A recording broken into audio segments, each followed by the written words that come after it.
Now it's time for Believe in the ACC with our starting lineups. From Florida State, number 17, Charlie Ward. From Morehead State University, number 50, Lloyd Span. And from Murray State University, number 2, Kendrick Haskett. Get ready for the best sports show about the ACC in all the land. Believe in the ACC starts now.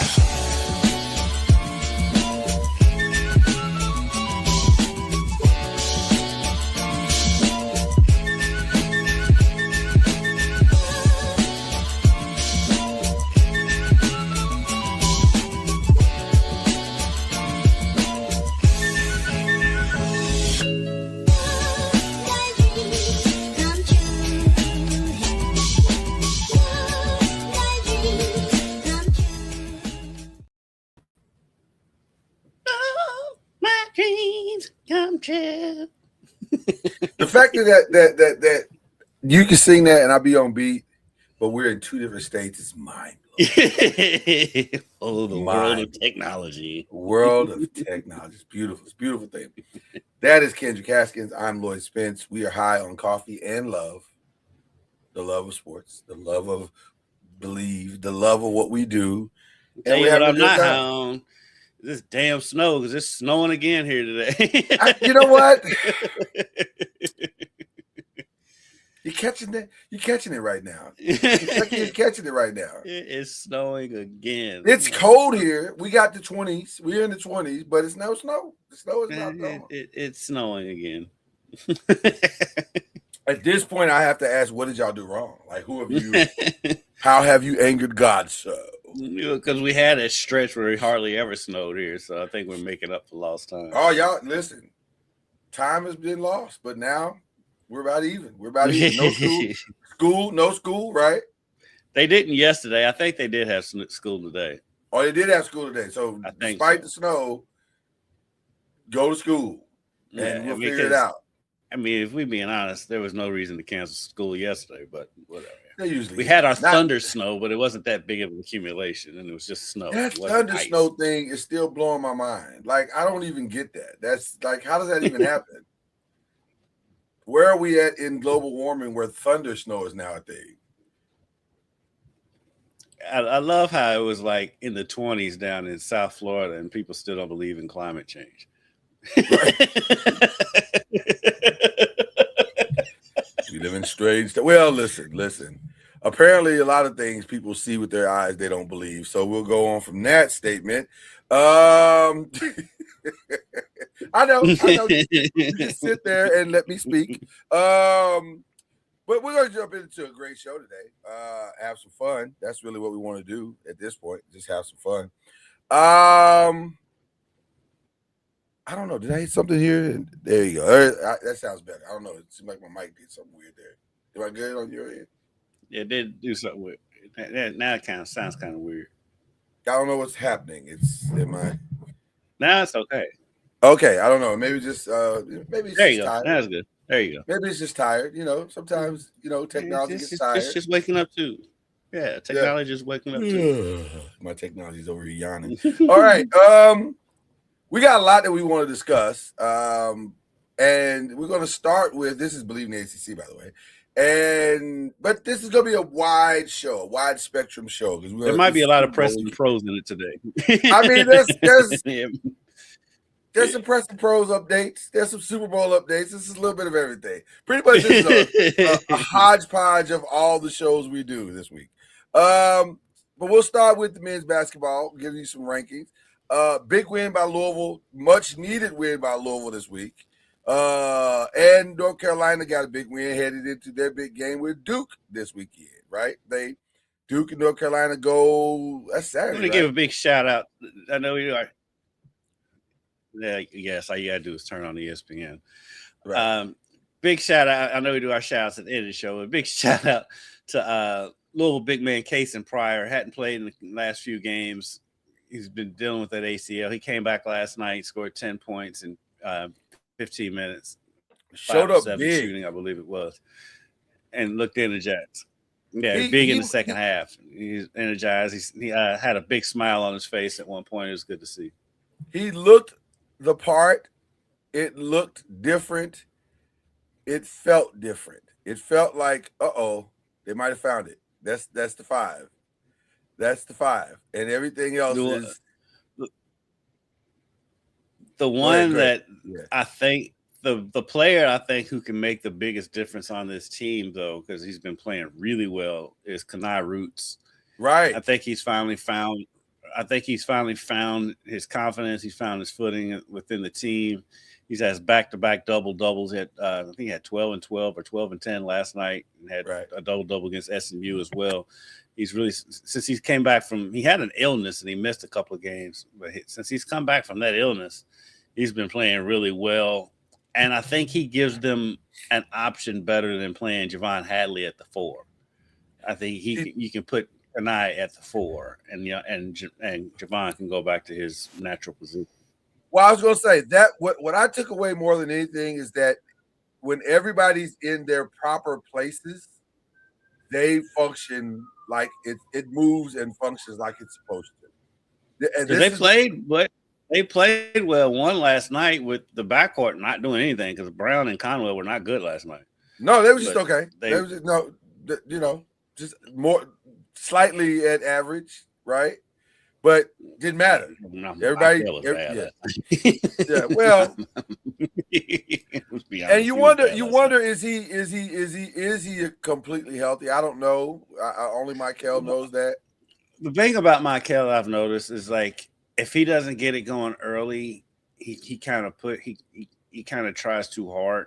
Yeah, and kind of streaky. Yeah. Yeah, if he's going early, he's fine. Or if he finds it, he's okay. But like if he's not finding it, if he's not finding his game, he kind of pushes it a little bit. Yeah.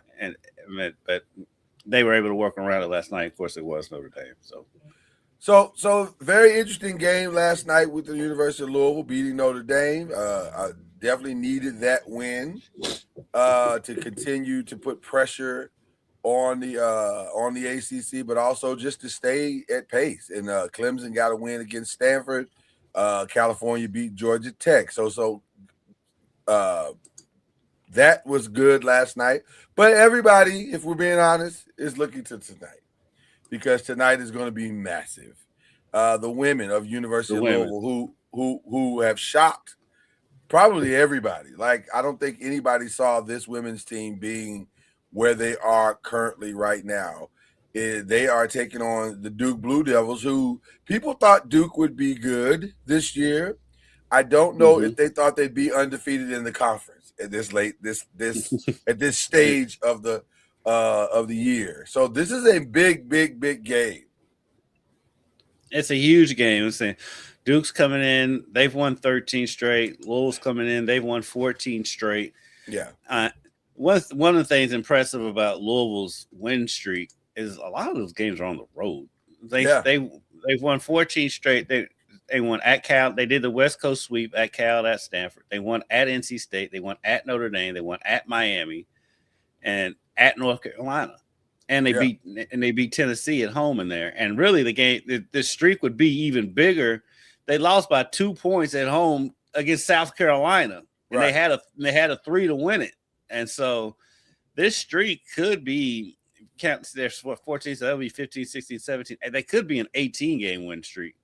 And so, after they lost the way they lost to open the season, but who's not going to lose like that to UConn to open the season? Not the same team, though. Yeah, not the same team. They lost that game by 13, and then they lost to Kentucky. And so he was like, okay, this is going to be probably an average season. And then they just took off from there. Right. And they've looked like they could beat anybody in the country. They look the part, and it's exciting because this is really what you want. You want your team to be trending in the right direction at the right time, and moving forward towards, as we march toward the ACC tournament, as we march toward the NCAA tournament. You want everybody to be settling into their roles, and everybody is doing just that. And it's especially interesting with Louisville because they don't have the legitimate superstar player outside of maybe Taj. If you want to say Taj, I'd give you that. But everybody else is pretty much a glorified role player, but yet they are starring in their roles. And yes. you don't know where the punch is coming from. Yeah, that's the crazy part about it. This is a different Jeff Walls team than we're used to seeing because, like you said, because you're used to Jeff Walls' team having that standout star, right? And like I said, Taj is kind of that, but Taj is only a sophomore, so she's still kind of finding her footing in college basketball. But you have a Laura Ziegler who's been a huge acquisition in the transfer portal. She has been amazing for this team. And then you got Amari Berry, who also came over to the transfer portal. She's a sophomore. She's been kind of the heart and soul of this team. And then you go on down the list. Raina Scott has been a huge addition to this team. And so, and then McKinley Randolph, Zach Randolph's daughter, she's starting to play better. Alif Istanbululu. This has been a coming out season for her. She has been amazing this season. This has been her biggest season so far to date. I'm looking at her numbers right now. Her minutes per game have almost doubled.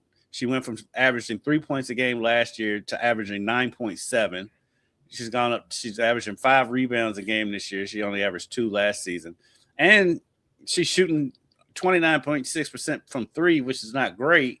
But last year she shot 12.5. So, right. So, which makes it great. Right. Yeah, and even her free throw percentage went up from 52 last year to 71 this year. So she is definitely having a coming out season. And the thing that's scariest about this team, other than Ziegler, this team is mostly freshmen and sophomores. Yeah, they're young. They're gonna. So really you could legitimately say that this team is ahead of schedule. Like it really is. It's probably not supposed to be this good right now, but it is. And so if they continue on this path, whatever they achieve this year, and they could very well achieve, strange things happen all the time.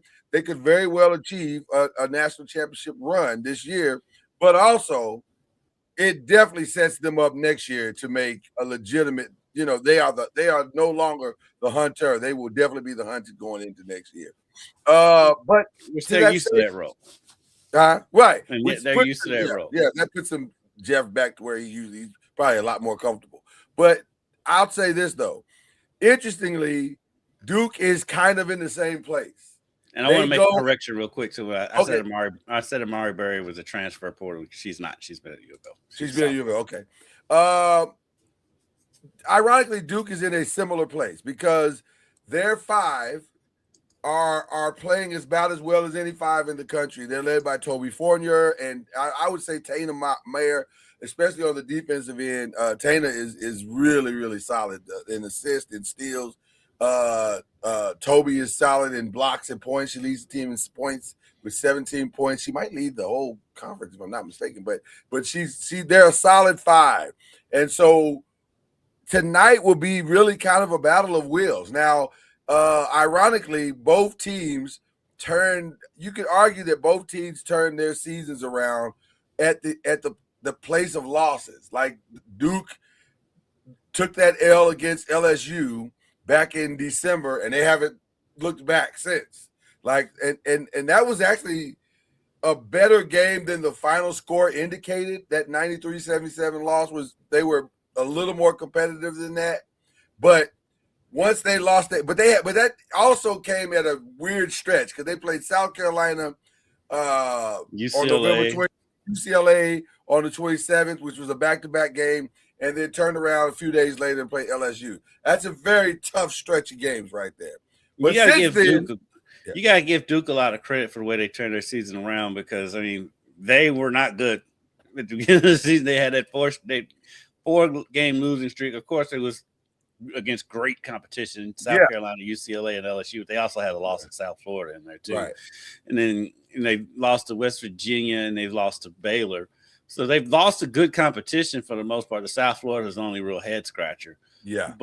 And they got beat by 30 by UCLA. But they, after that, like you said, after that LSU game, like they turned the page, and not only are they winning, have they won every game, they're winning by blowouts. I mean, the Cal game was close, the Stanford game was close, right, and Virginia. But the rest of these games, I mean, they beat beat Georgia Tech 93-46. They're coming in this game after beating Wake Forest 80-44. So this team, they're putting up points and they're playing great defense as well. So tonight, if you're looking for an entry point to a great weekend, this is the entry point. This is going to be a really, really solid game. And by the way, Toby Fournier, sophomore, young. Very young. Yeah, both of these teams are young. Yeah, so they're going to be.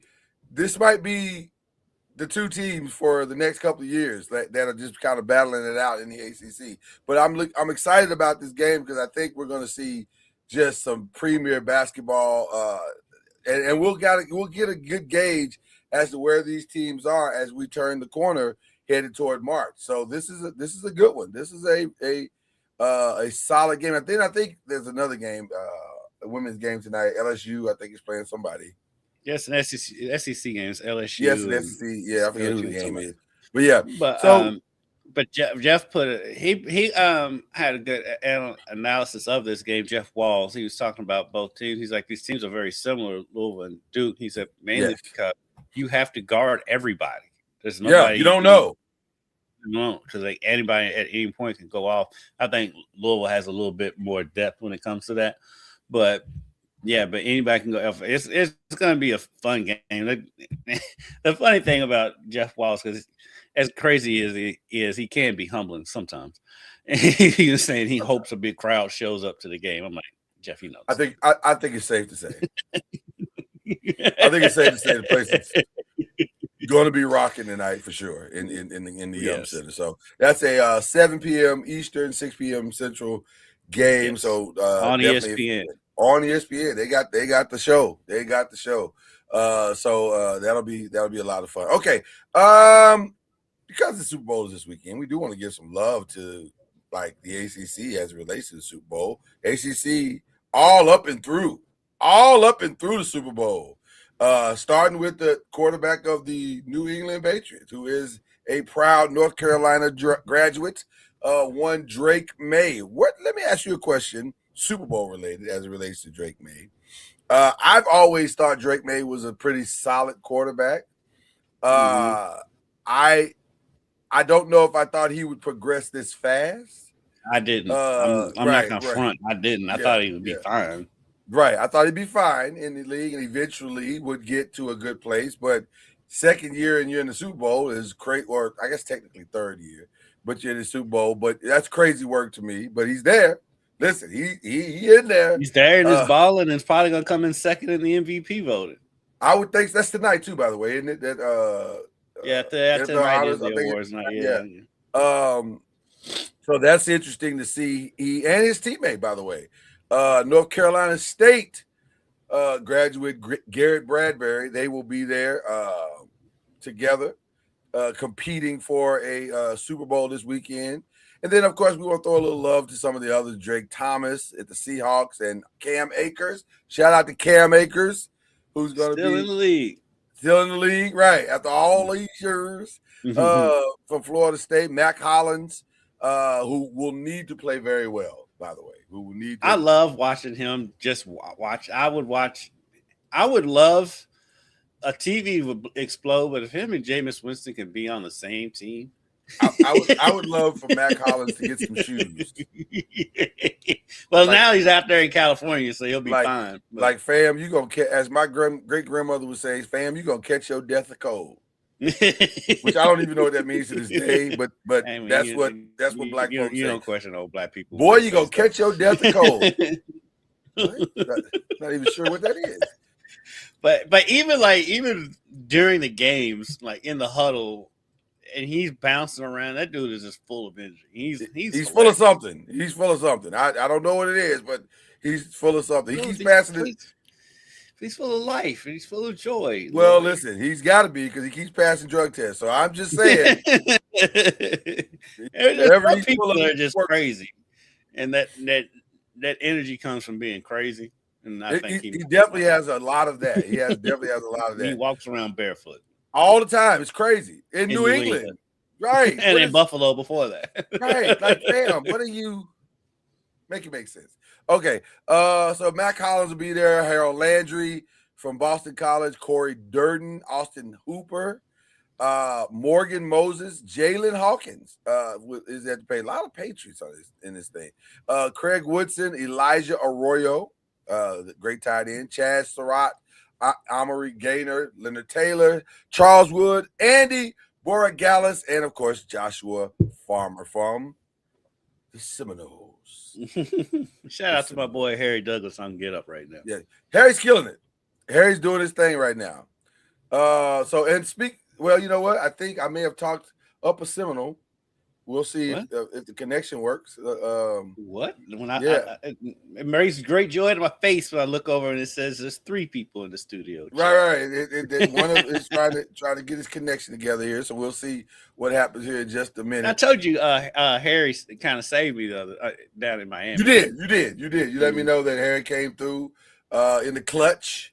Yeah, and, we appreciate Harry for not leaving our guy out there. Floundering in Miami. It's too hot for that. Well, it wasn't hot this week. That week it wasn't hot at all when we were there. It wasn't hot that weekend. It was crazy. It's kind of ridiculous. So that's going to be fun this weekend to see the ACC compete in such a tremendous way. It's been funny how little hype is around this Super Bowl when you see. I mean, it's a rematch of one of the classic Super Bowl endings ever. I think over the next 2 days, the hype machine is going to kick into overdrive. All the hype is all over the superfluous stuff that doesn't matter. Well, and then here's the other part.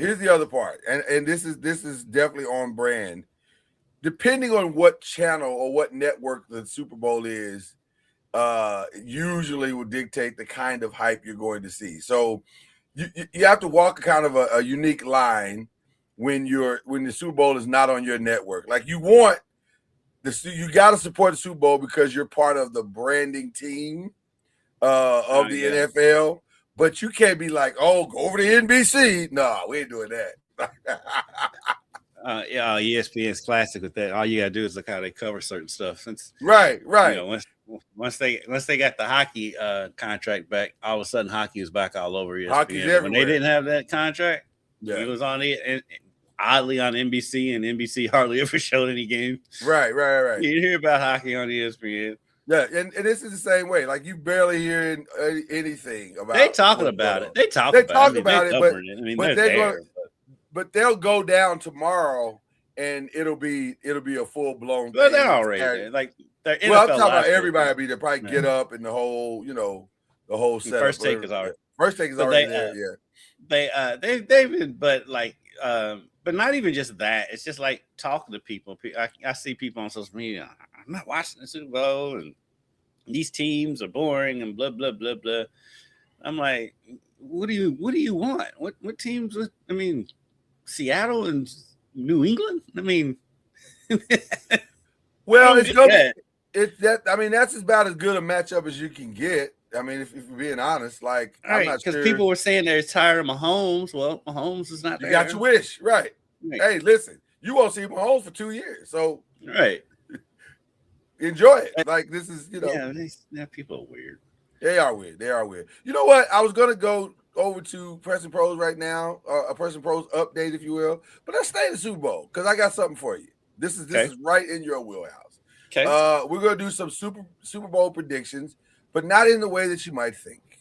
Let's do it from the perspective of both prediction. Which reminds me, who won our college football predictions? I forgot. I mean, I'm not messing with you. I truly don't remember. I mean, I didn't bring it up, but yes, I've gone back to back. But you've gone back to back. We've all gone back to back. It's been good for everyone. So it's fine. I just didn't bring it up. But yes, I did win. Come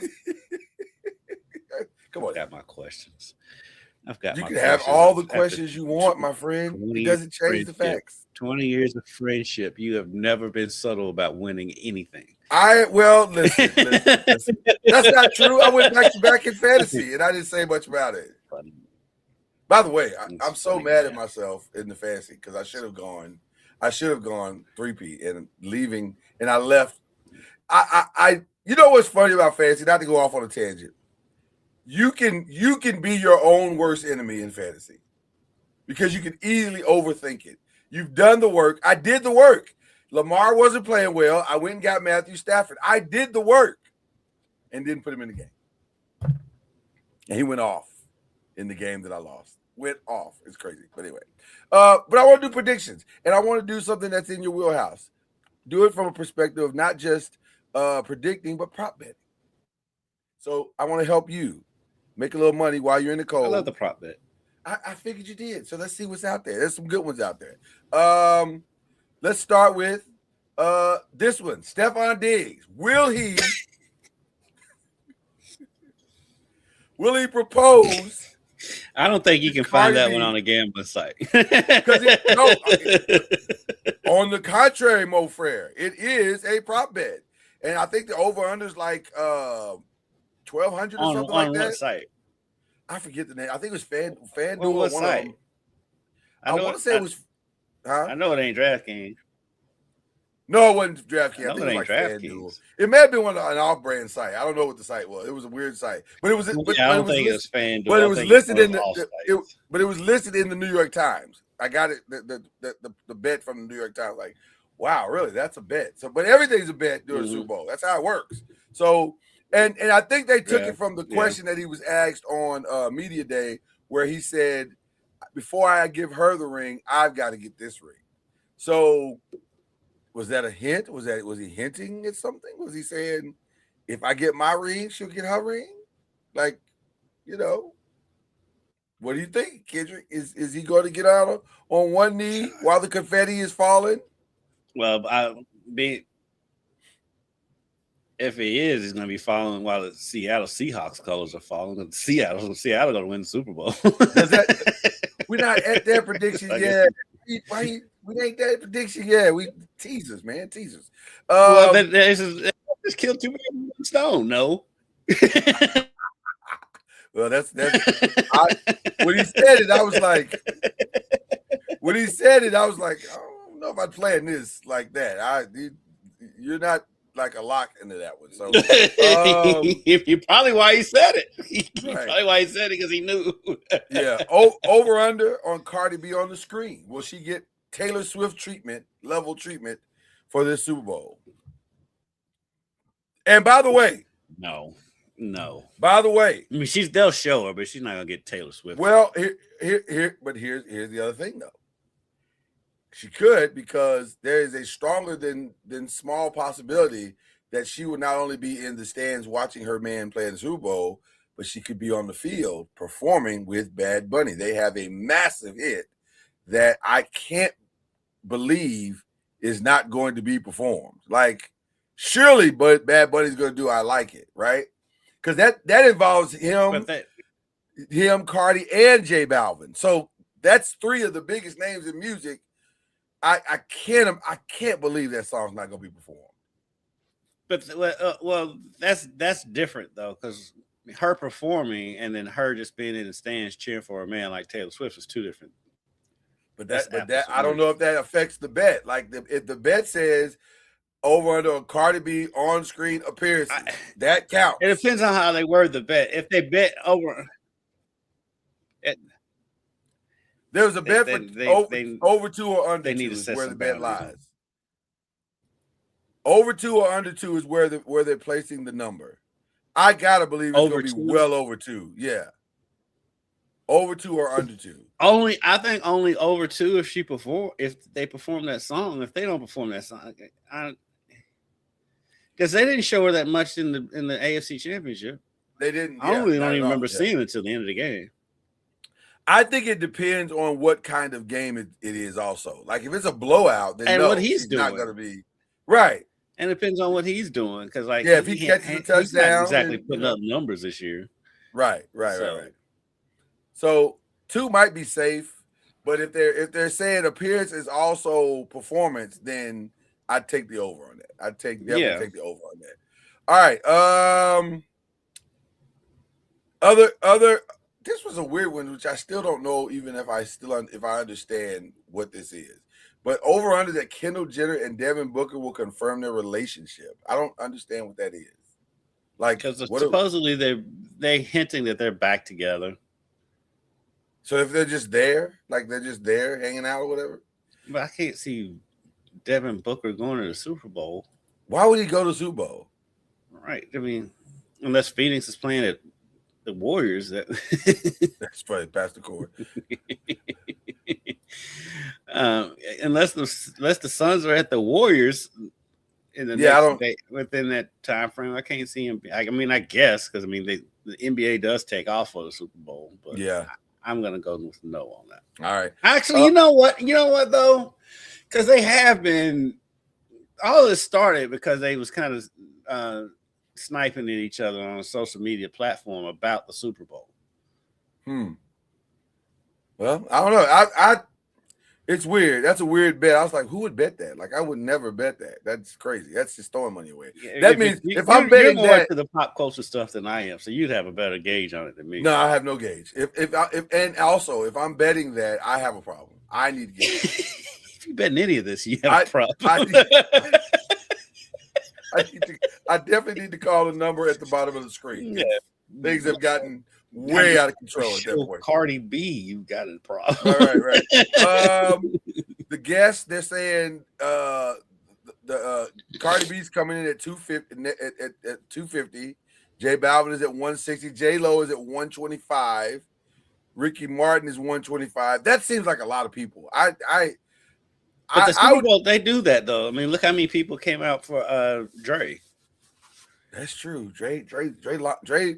Well, and then the other side of it is even with Kendrick with Serena and Samuel L. Jackson and SZA.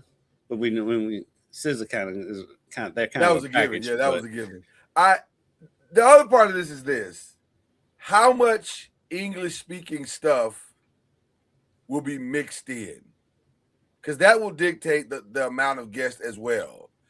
Because you can with J Balvin and Cardi, I think that's a given. I think J Balvin's a definite given. I think that's a lock. I think that song and those two people are a lock. Why would you not use Cardi B? She's gonna be there anyway. You might as well use her. Like that just seems crazy not to use her.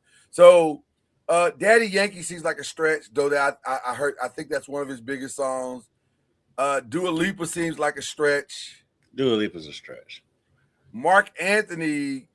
At this point, they're just naming Latinos. Right. Ricky Ricardo, he's gonna come back. Lucy, I'm old.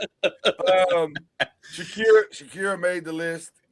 Well, I don't know because she brought him out for her Super Bowl performance. Right. So paying her back could be interesting. Somebody put Drake at 1,200.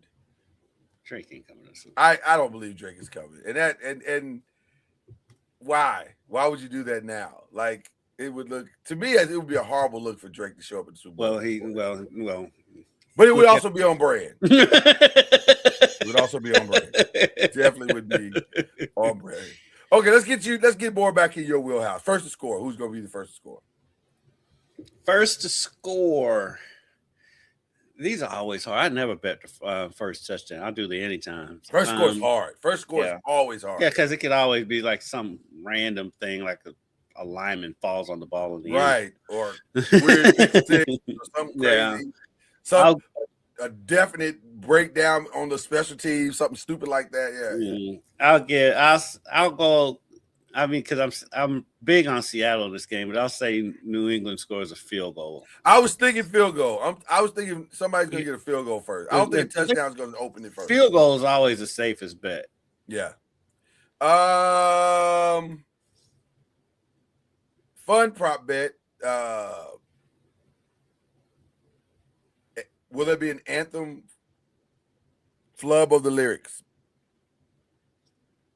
Who's singing the anthem? Do we know? Charlie Puth. I say no. You rarely see the flub of the lyrics in the Super Bowl. Most people are pretty prepared for that anthem. They know it's the biggest Super Bowl. I mean, nerves can get you, but it can. But I mean, it's the biggest anthem moment in their lives, so you're probably going to be prepared. Most guys are prepared. Winning margin. 1-6, 7-12, 13-18, 19+.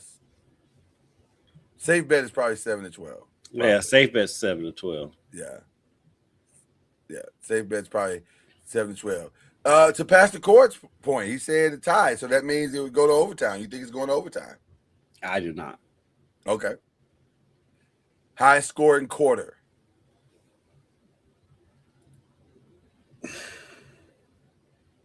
Second and third are usually your best bet. But the NFL's been crazy this year. The fourth quarter seems like it's been the highest scoring quarter this year. I fully think this is going to be a fourth quarter game.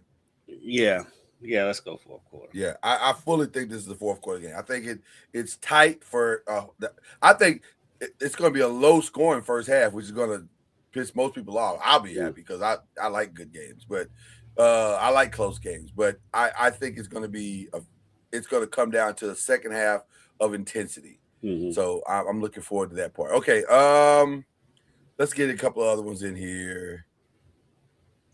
Gatorade shower color. Orange, blue, yellow, and clear. Let's go blue. Blue seems safe. Yeah, blue seems very safe. Or orange. I may, if I was betting, I'd probably double down on orange and blue and just see what happens. Maybe fade it with clear. Yeah. Okay. Who wins? I already said Seattle. I think Seattle's going to win. I think Seattle's by far the better team. And score? What's the score? I'll give you 30-20.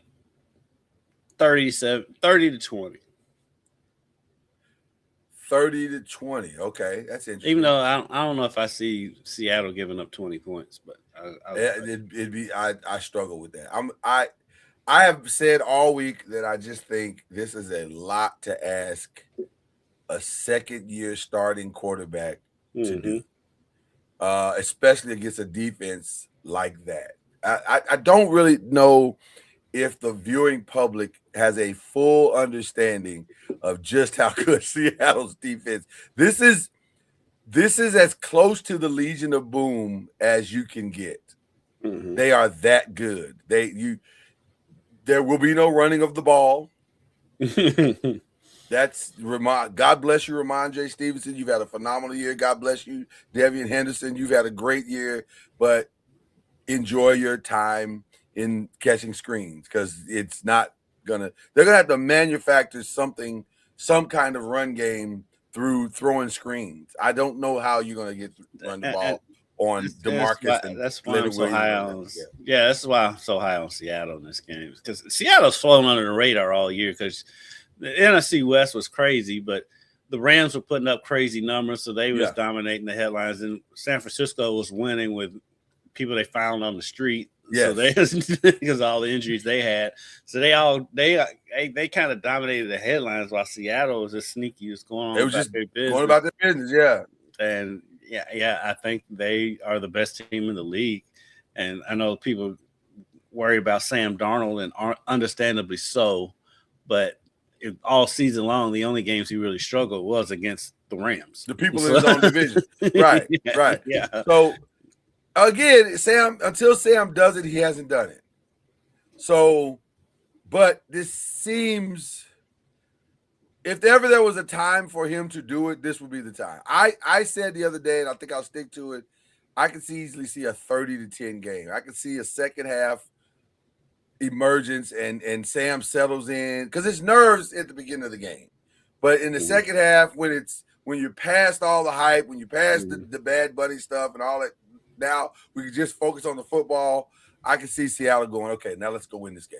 And so I'm going to go Seattle as well.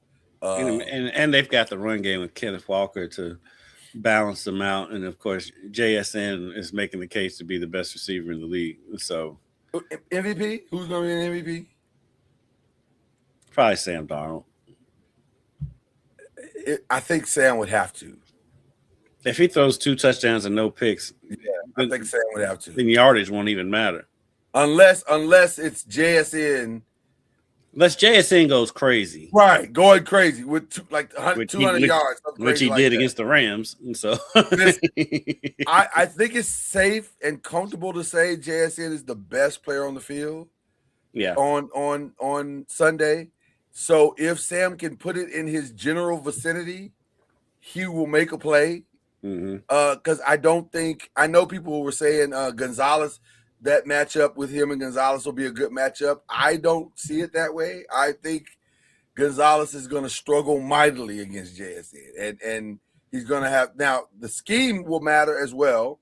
The scheme will definitely matter. Are they going to? I would think they're going to put somebody over the top and underneath against JSN. Yeah, that may not matter. 1-on-1, right? That may not matter, but that's probably the safest decision. By the way, how about JSN emerging after they let go of DK Metcalf and they are better and in the Super Bowl and Lockett too. Right, that's got to sting a little bit, doesn't it? If you DK, like really, DK is a couple years out, but like Lockett's the one I would think.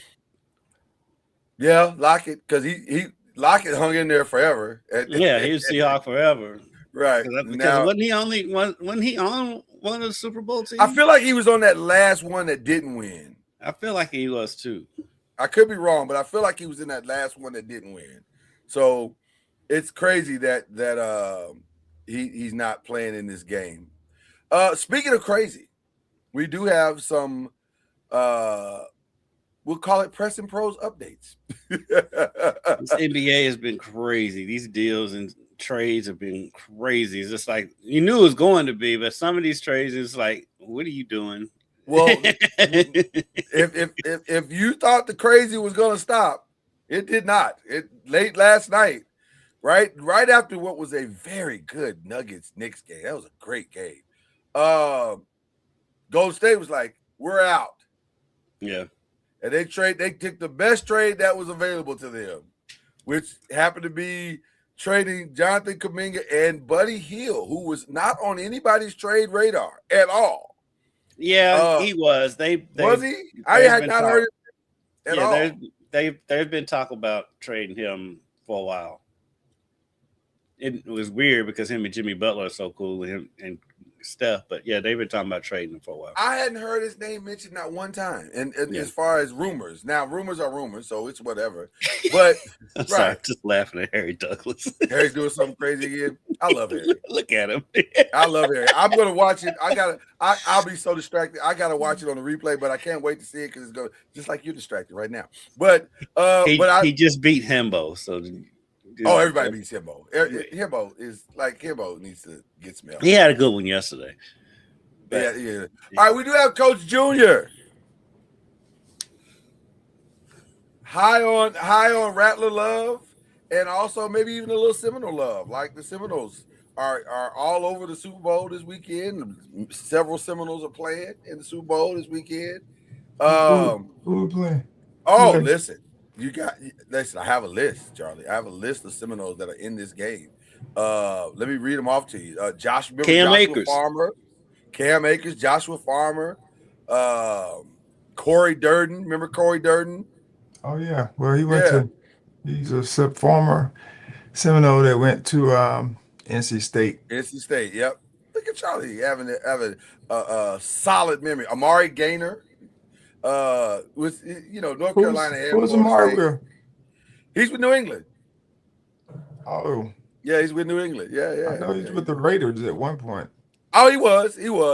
I think this is a new thing. I think he may have come with Vrabel. Like he may be somebody that Vrabel brought in. So, do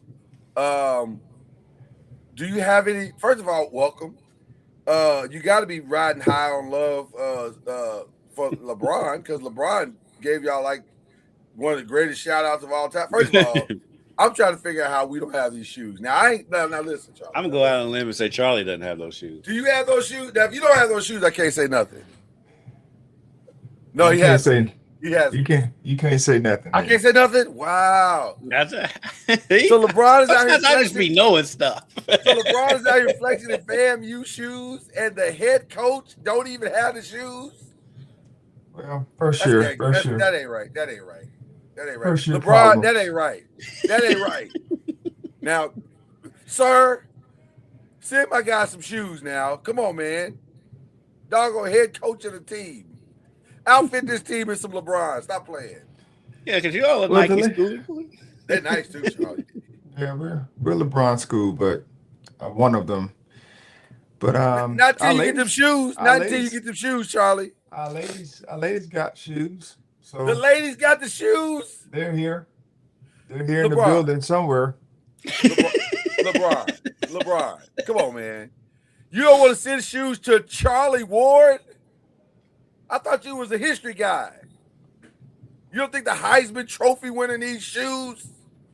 We will love shoes. For some reason, they're not here with us. But they're supposed to be coming.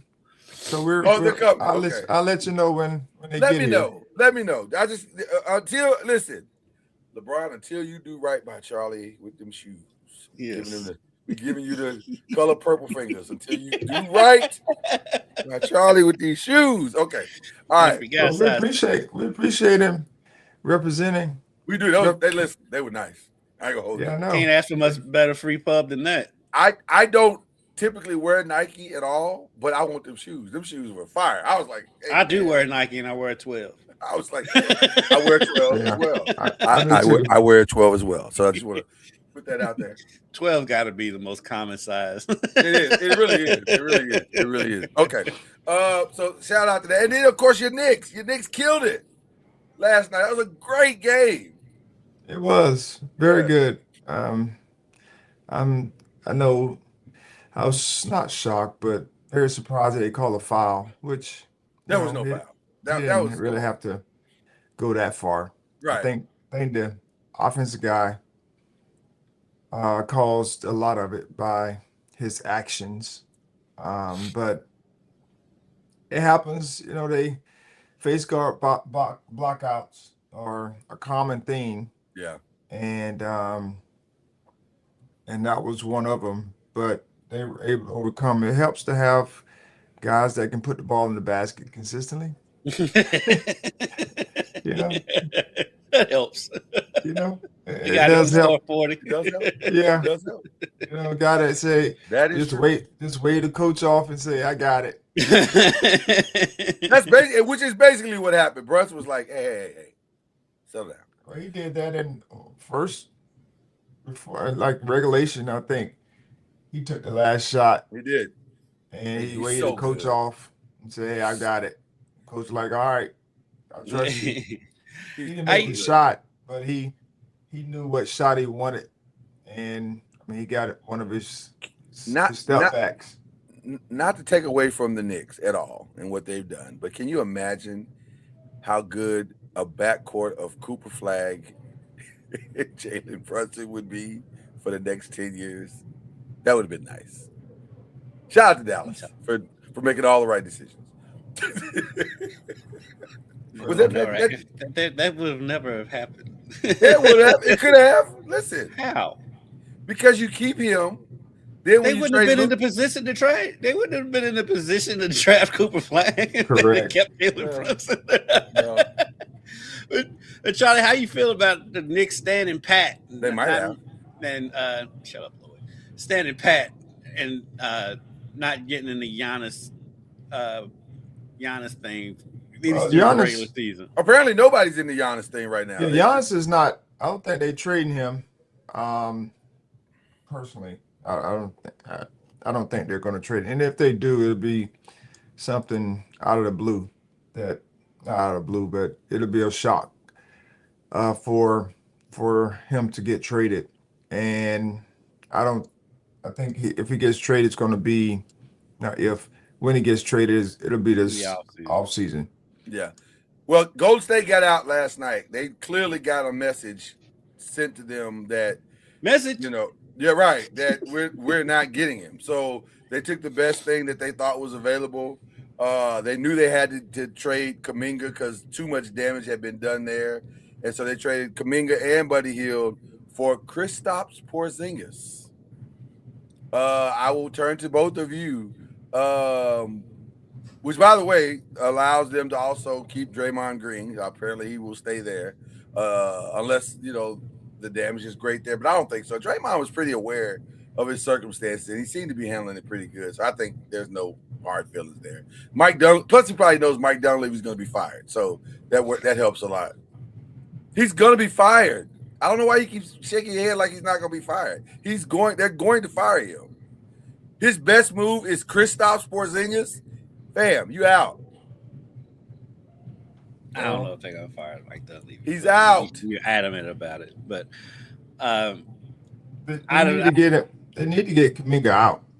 They got they need to get him out. So when you start looking at options, it is what it is. So Porzingis, of course, he's good when he's on the floor, and he's played with Al Horford before on the championship team.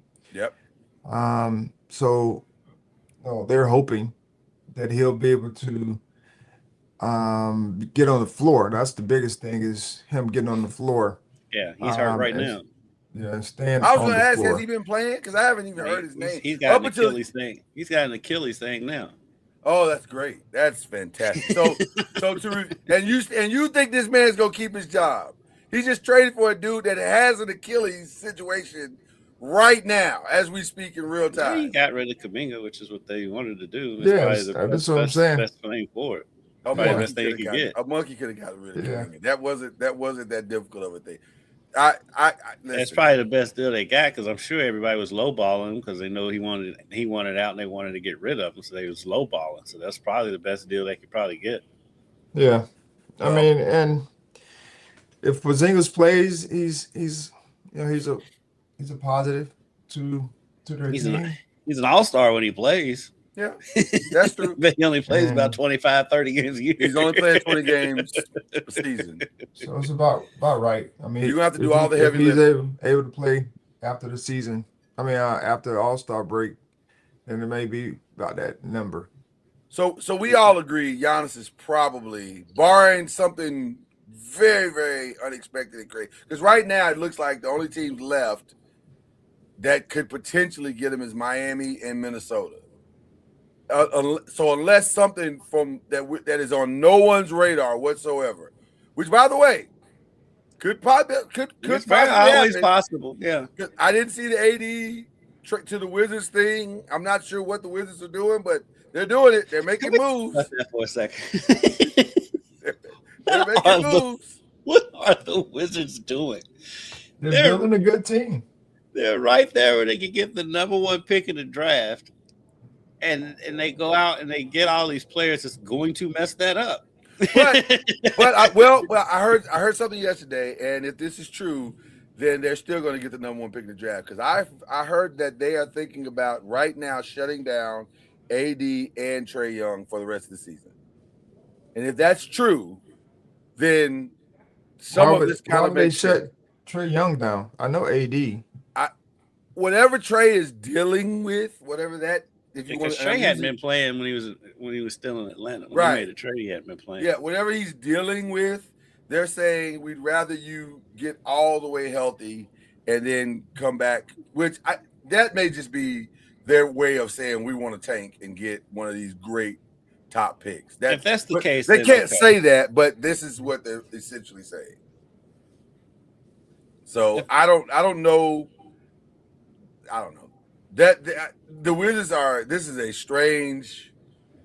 But who would they get? Because that's a great question. Who are you looking at? Because if you're looking at the top two guys or three guys, you have who do they have? Let's start there. Peterson, which to me is the same as Trey Johnson.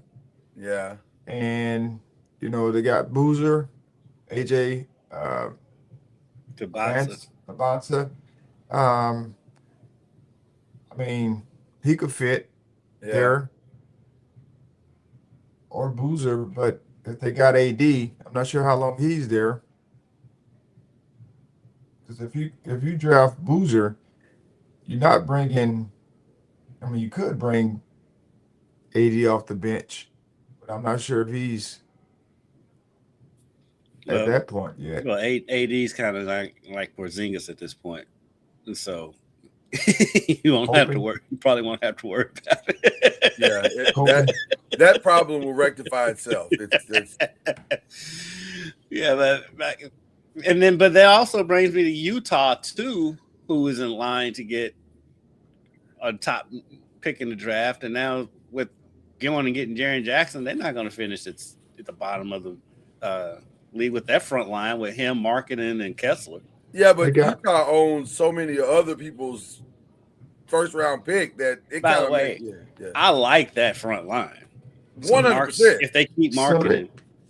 So they got Jaren Jackson? Yeah. And didn't hardly have to give up anything. We gave up three first round picks, Walter Clayton Jr., George. The picks were the real George, thing. Yeah, the picks were the thing, and George Niang. Yeah. So they get so the point guard from Florida is in Memphis. He's in Memphis now, and Ja's still there as of 10 a.m. Eastern time. I think Ja is going to be moved still.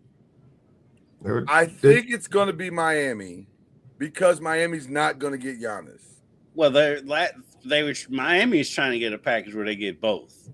I don't think they're going to get both. With the Giannis, I think what's holding up Ja is the Giannis thing because Miami is trying to get both. It is, but I think they're going to have to go the way of Golden State. Like we've waited on the Giannis thing as long as we can wait. We got to do something because at 3:00 it's over, so we got to do something. So I think they're going to go ahead and just pull the trigger on the yacht because it's not going to cost them anything to get Ja Morant now. Memphis has 7 draft picks, first round picks. They don't have to fleece Miami. And by the way, you're not going to fleece Miami anyway. So just go ahead and pull the trigger on the Ja thing and make it happen. And then you got John Bam, and maybe you can keep Tyler Hero. I think they can keep Tyler Hero at this point. At this point, yeah. So then you got kind of an interesting little team there. So, I think I still think Ja's gone because I think he's gone. They're trying to tear it down. I still think Houston makes the most sense, but Houston does make the most sense. But I just think Houston is like we don't have to do something, and I'm not sure we want to give up any of our real pieces just to get Ja Morant. You know what I mean? They won't have to though. Well, if you're Memphis, family, they don't really have to go. They're not going to give up Van Vliet. I wouldn't think. Maybe Reed Shepherd. I mean, and I can see them use Reed Shepherd. I can see them wanting to hold on to Reed, but I think that's probably that might be the commodity. I don't know. I mean, unless there's picks, I don't know what Houston's picks. I said they got to have some picks to throw into Reed Shepherd because that's not an apples to apples. No. The one concern I have about Ja being in Houston is at this point Memphis isn't going to get apples to apples with Ja anyway. No, the one concern I would have is that Ja is so ball dominant. KD is already frustrated at the ball dominancy of Alfred Sengun. He's going to be incredibly frustrated when he can't get the ball from either Alfred or Ja. Like that. So I don't. But at the same time, I don't disagree with what you're saying. I think Jock would be a nice point guard addition for them. Like, I don't know. That's a tricky one. I think Houston's not going to do it. Ja's ball dominant, but he does assist. He does have a high number of assists. So yeah, I think that probably would remedy Sengun being ball dominant. He would have to alter his game to a more balanced, traditional point guard style of game for that to really work the way it should work. But yeah, so other than that, I don't see any other teams making a play for Ja other than Miami, maybe Houston, or again, some wild situation where somebody just says we'll take a risk on it. Like maybe the Wizards, like we'll take him too. Wizards are doing wild stuff these days. They are doing wild stuff. So Kings, whatever they're doing, are the Mavericks done? Making moves? I wouldn't think so. I was told under no certain terms will the Mavericks be giving Daniel Gafford to the Lakers at all. Matter of fact, if the Lakers even think about picking up the phone to call the Mavericks, they should wake up and apologize. they may not be getting a Mavericks trade done with them for the next 5 years. Like it's going to take some time. It might be forever, ever.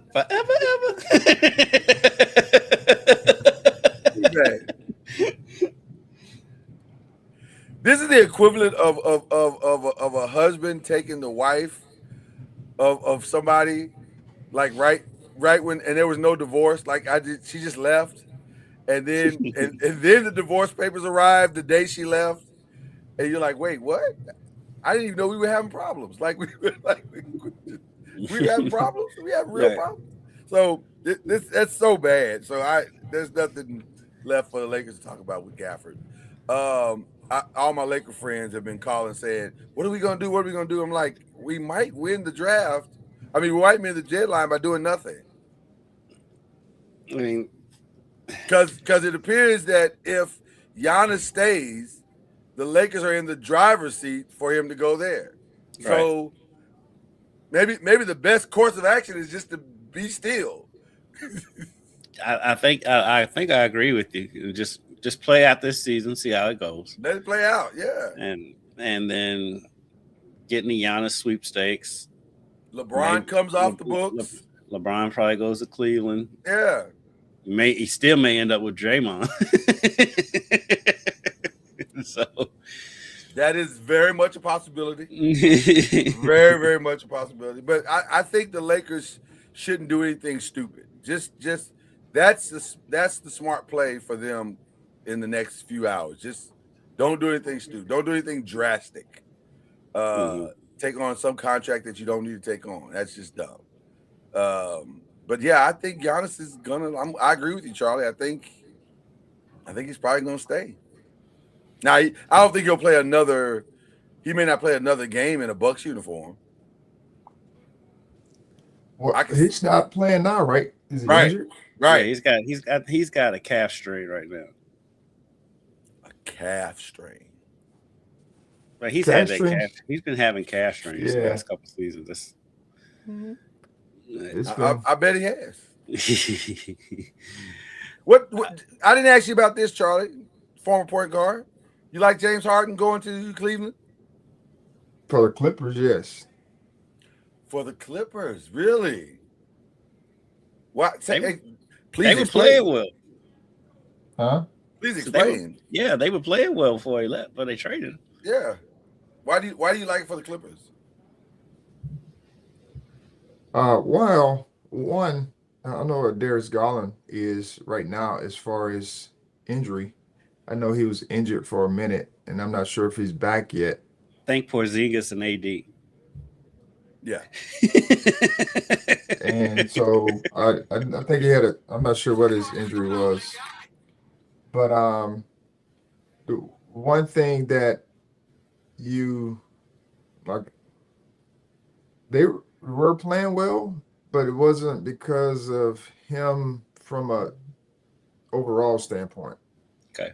And what I mean by that is you get one side. He's going to be all you need from an offensive standpoint, but defensively, you got to have him on the floor, and he's not a defensive guy. And so you're only going to go so far with him. Now, I don't know if they're going to make the playoffs or not. I know they're working really hard to try to get back into it, but I just know he's a liability on the defensive end. and you only gonna go so far with liabilities on defense, especially in this day and age. And you can only hide them so much, but you're hoping that you can outscore teams. And of course, if you're playing against a team that plays both ends, you're not going to win the series. So I and I don't know all of the glory details as far as him and the locker room and all the different things that he has off the court that you have to deal with as well. I'm sure some of that plays a part in just who he is and what have you. So I'm sure they're excited about that part potentially leaving as well. A lot of times we just look at these trades or people going different places because of basketball, but sometimes it can be some other things that you may not want around the team. And if you can find a way to get something that's comparable, I say comparable in the sense of, at least Darius Garland we know is capable, of scoring, which is in playmaking. So he's capable once he's, not injured. So that could be some of it as well. Just getting that mindset, attitude, lack of defensive, intensity in a sense out the door. So I don't know all the details of like why they wanted him to be traded, but didn't he say requested he requested a I trade. was gonna say, didn't he say he wanted to trade it? Yeah, it sounded like he asked for it. Yeah, it sounded like he asked for the trade, but like his contract was up anyway, and so he probably knew they weren't going to extend him, and so he went ahead and asked for the trade. But like to your point, Charlie, about the defense, I was just looking at it. So they're currently 9th in the Western Conference. Their point differential is -0.8, which eighth. And to put in perspective, Golden State is one spot ahead of them in 8th. Their point differential is +2.2. The Clippers is -0.8. That's crazy to me for a playoff team. Real quick, Minnesota is making it appears they're making their last ditch effort to pull a final hour Giannis situation. So they've traded Rob Dillingham, former UK Rob Dilly, right? Dilly, I love Dilly, and Leonard Miller, and 4 second-round picks to Chicago for Dosunmu and Ayo Dosunmu and Julian Phillips, right? And Julian Phillips. So they're dumping some potential salary situations to try to make room for because Rob at some point is going to get something. I don't know how. He's only in his second year. Yeah, but you still got to get ready to how this works. I know how it works. Yeah. I'm just confused. I don't know why they're making more than Dillingham. Well, I don't know if it has as much to do with him as much as like the Antetokounmpo brothers, because like if you're taking one, you're taking them all at this point. So you got to take one baby kid. You take one baby kid. You got to take them all. So you got to make room. You got to make room for the 2 Antetokounmpos. All 3 Antetokounmpos are coming. So I don't know if any of this is going to work. I tend to believe it's not. But just reading the tea leaves, it feels like Minnesota, they've cleared out a lot of cap space to bring him in. Yes, a lot. Like to the point that if it doesn't happen, they really decimated their roster for the rest of the season. and for no real benefit. So who they got rid of? Well, they got rid of who was it? It's been a lot of fringy type stuff. Nothing like major. Nothing like major, yeah. Yeah, but it's like a trade here of picks, a couple of player type deals, and you're just like, what? Why are you doing all this? Like, but it all stems from they think they can make a deal for Giannis, and they've they've made a package that they presented to the Bucks. Apparently, the Bucks are not answering the phone for anybody. I don't blame them. Well, they also have a belief that if they get the right draft pick, Giannis may change his mind, but I doubt it. Like, why would he change his mind? What do y'all think about the Clippers trading Chris Paul to the Raptors? Well, from what I've heard, they're gonna buy him out, and that'll be the end of that. I figured that. So Chris Paul may have played his last NBA game. This is very, very possible. That's very possible. Yeah, it's very possible. And what do you think about low key what Charlotte's doing? So they got Kobe White and Mike Conley now. Charlotte's, and they've got a good core. Charlotte, if they manage this right, which is always a question with Charlotte. Always a question. They're low key a playoff team now. They got some good young players. Yeah. I mean, right now, they are a game out of the play-in, and they're behind the Bulls, who are doing a fire sale. So they'll catch the Bulls.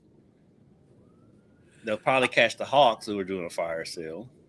I think Charlotte should continue to do what they're doing. They seem to be moving in the. Huh? Who does Charlotte give up to get Conley? Well, Conley actually got thrown in. Yeah, he was thrown. He went to the Bulls first, and then he ended up in Charlotte in another trade. He didn't even have time to back at the Bulls.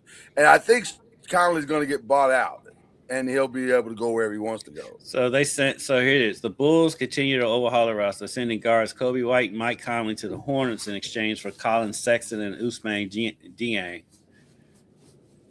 And then Hornets acquired Dieng and a second rounder from Oklahoma City in exchange for Mason. So they also the Bulls also got Jaden Ivey, Anthony Simons, but they got rid of Vucevic in a quarter. So I mean they're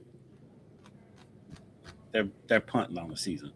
So Jaden Ivey from Detroit? Yeah. Yes. Which I was surprised Detroit let him go, but I guess it was probably a salary thing. And they probably like, we're top of the league, so. Yep. But I like what Charlotte's doing going forward if they stick with it. Because Charlotte tends to, they'll be doing well, then they'll lose a couple of games, and then they'll abandon ship. Right.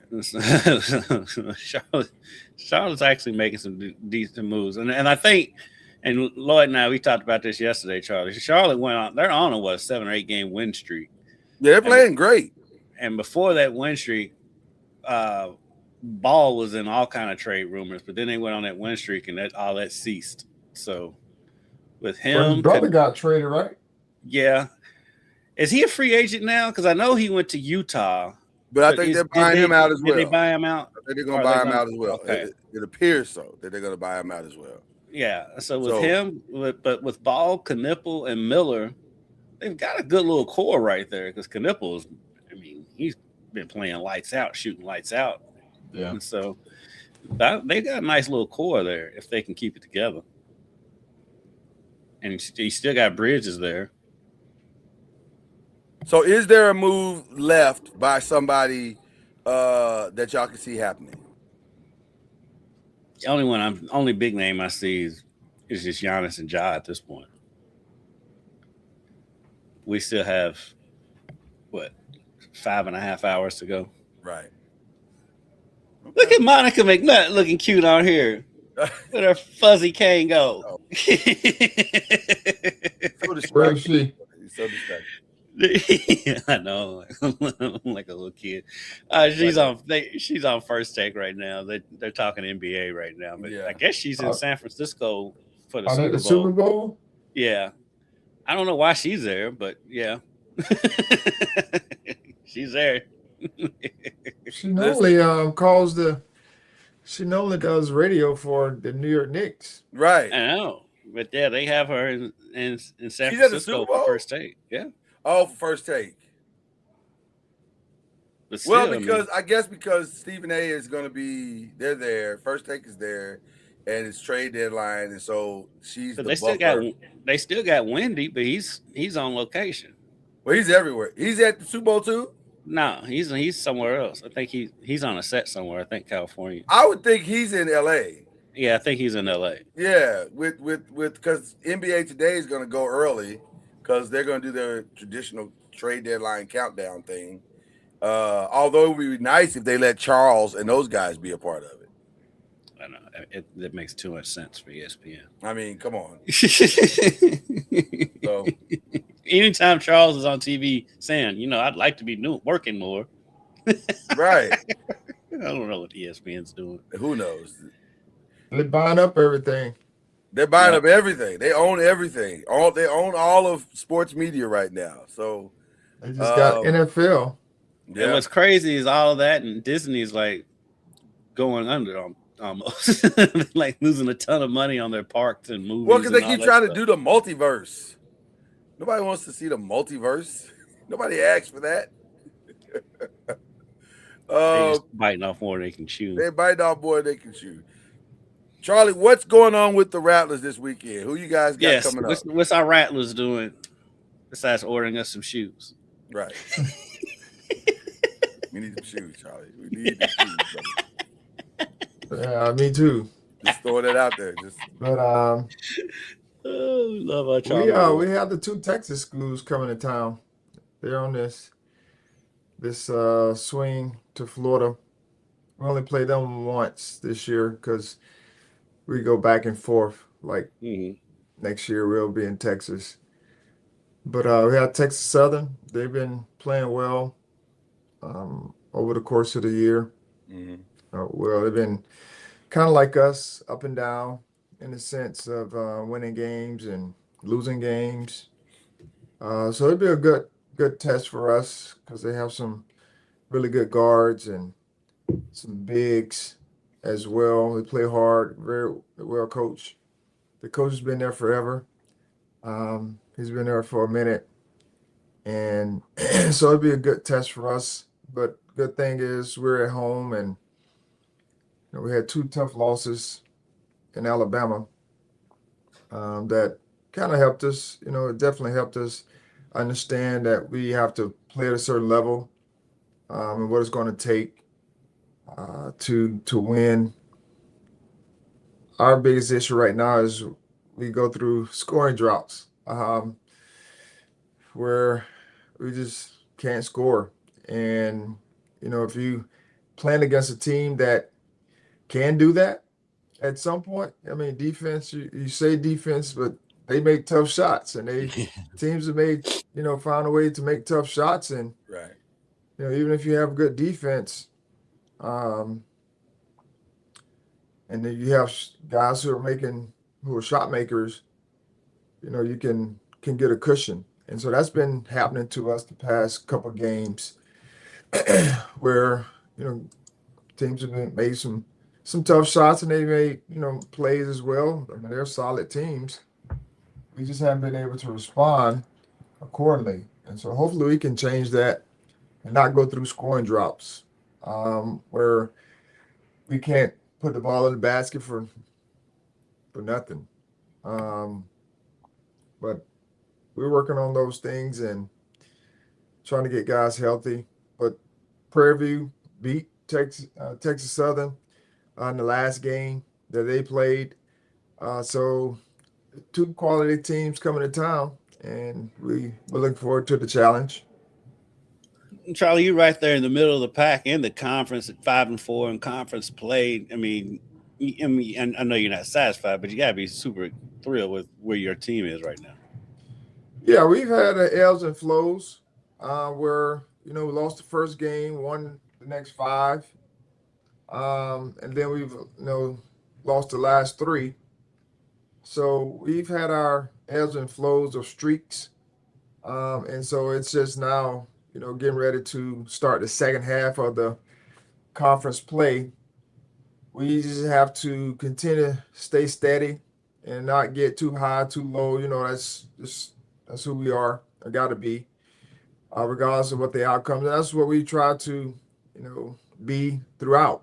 Whether you lose or a win, still about improvement, finding ways to improve. And I was sharing with our guys, while we were winning, we can't be satisfied with the outcomes when it comes to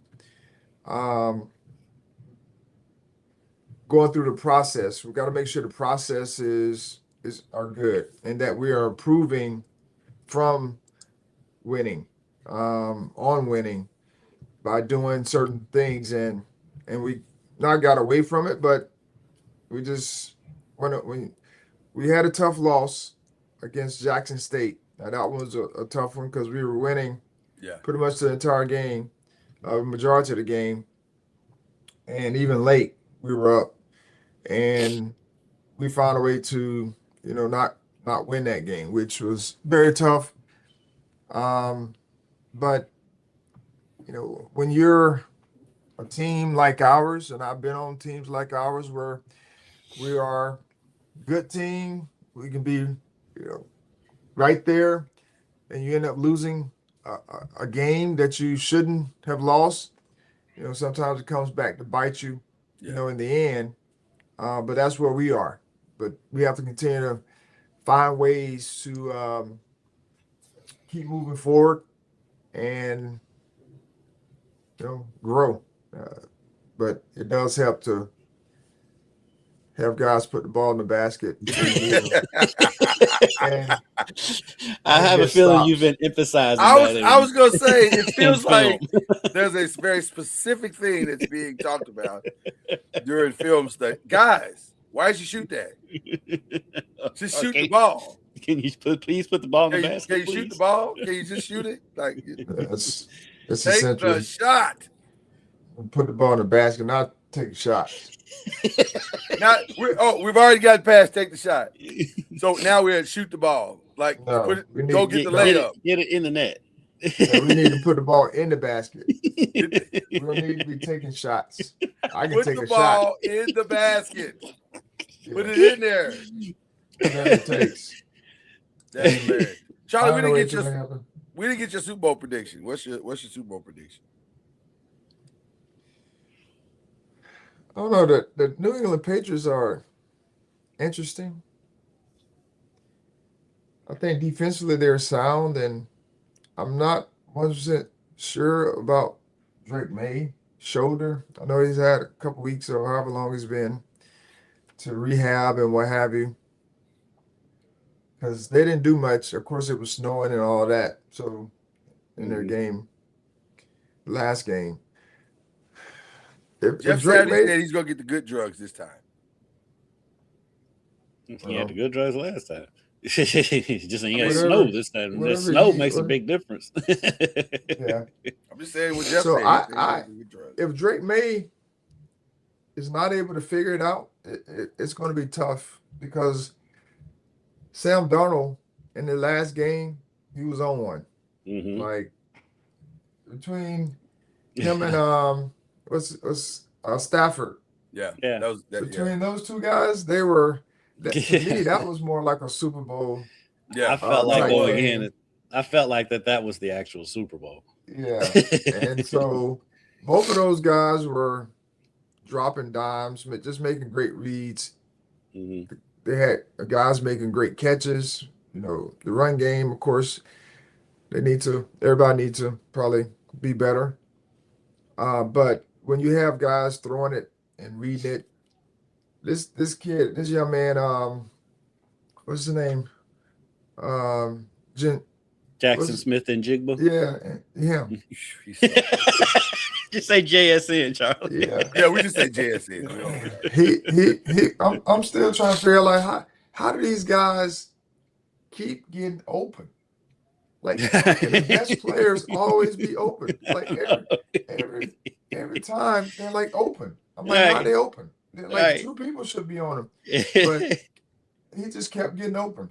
And even when he wasn't open, he was open. Donald was like, "I don't care. I'm throwing the ball over there to him. I don't care." But the crazy part about it, not the crazy, but the good thing about it is you can't just focus on him because they have Cooper Kupp. They do, and who I fully expect to have a great game. I love Cooper Kupp. And there's another. Who's the other guy? Who's the other big name on there? Well, Walker runs the ball very well. Kenneth Walker has been he's been great. I'm talking wide receiver crew. I think they got one more. You're right, Charlie. Who is the other guy? You're right. You are completely right. But I can't remember his name right this second. Give us a second here. You will be talking about Rashid Shaheed. Rashid Shaheed, yes. They have some.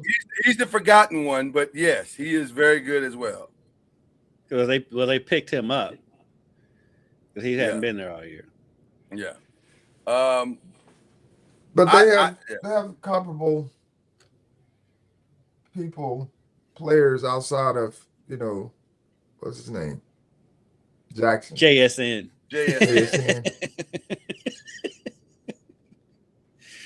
He's so good though. He is because coming out of Ohio State, he was projected to be this, but like these first couple of years, he was fine, but he wasn't this. He wasn't and this. Then they. Oh, he was this. You didn't see him in the bowl game? No, he wasn't this at Seattle when they first. Yeah, this first couple seasons. It was in there. It just wasn't coming out because they didn't have. Geno couldn't make it come out. Now Sam is making it come out, and now because trust me, I've had Jackson Smith and Jigba on my fantasy team since he came out. It's not worked out. It's not worked out. This has definitely been the breakout season for him. And when you hear him talk, and you can't help but cheer for this guy. I mean, this guy's he's a good kid.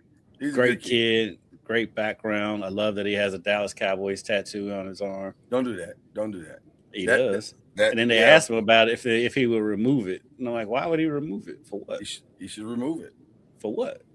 You don't want that stink on you like that. Take that off. You shut your full mouth. Scurvy off your body, sir. For perspective, you shut your full mouth.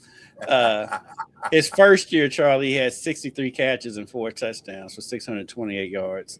His second year, 24, he had 100 catches for 1,130 and 6 touchdowns. That's so a pretty good season. Solid year. This year, 119 catches, almost 1,800 yards and 10 touchdowns.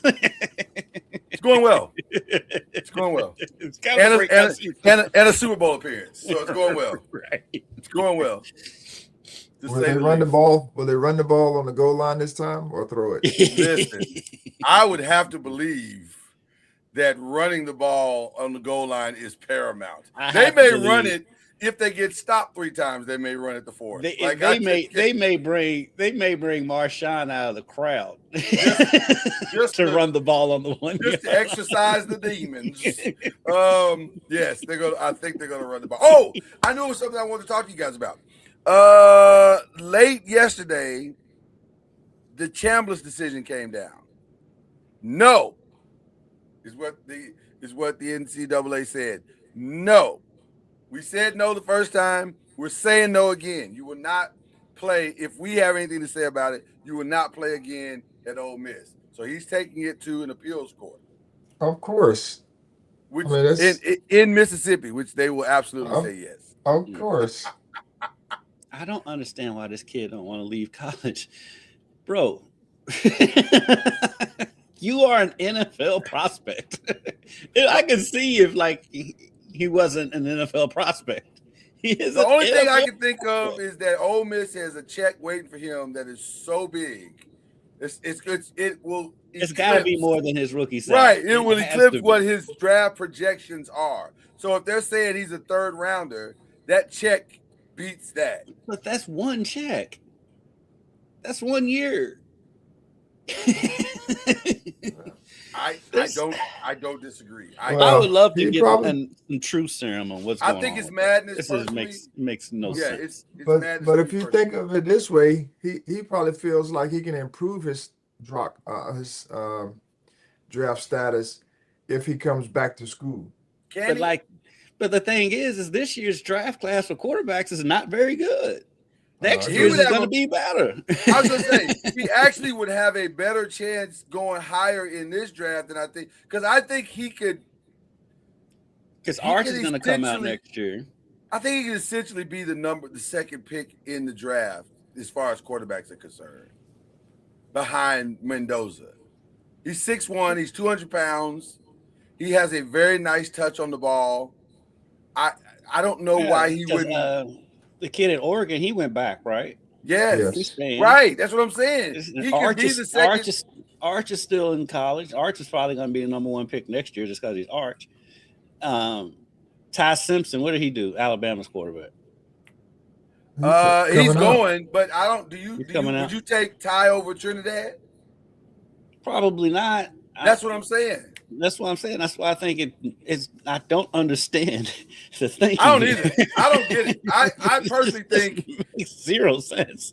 I think he's getting bad advice. I think something is happening where he's being very short-sighted. Like he's saying, "This money's right here in front of me. I want this money." Or maybe, I got it. I mean, I have to think it's not a money thing.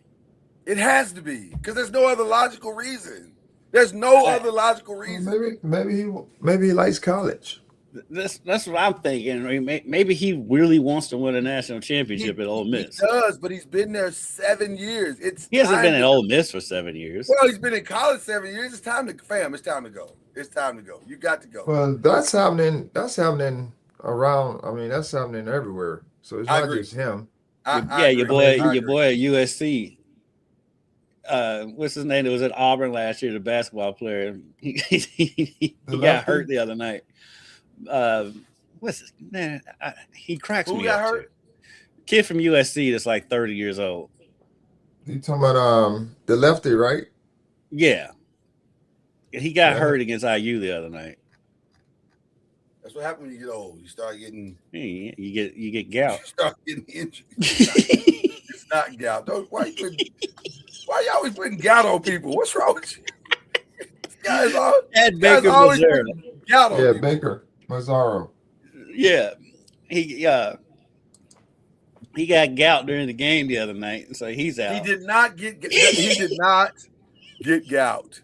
We're not reporting that. He got the gout.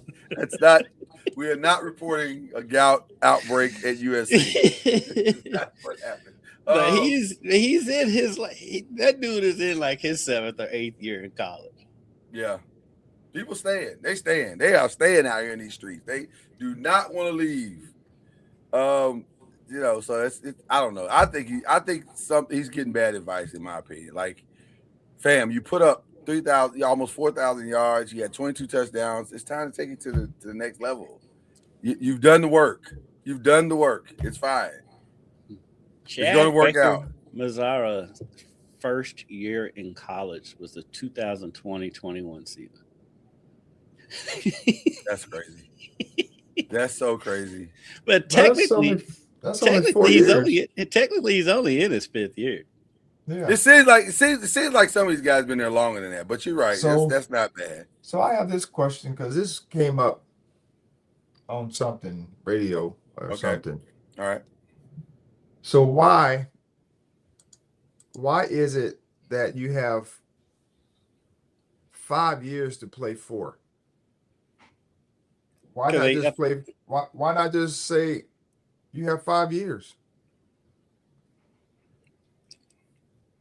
Well, I think it's thing with the 5 years to play for. They're, and I'm just guessing that maybe they're factoring in a red shirt.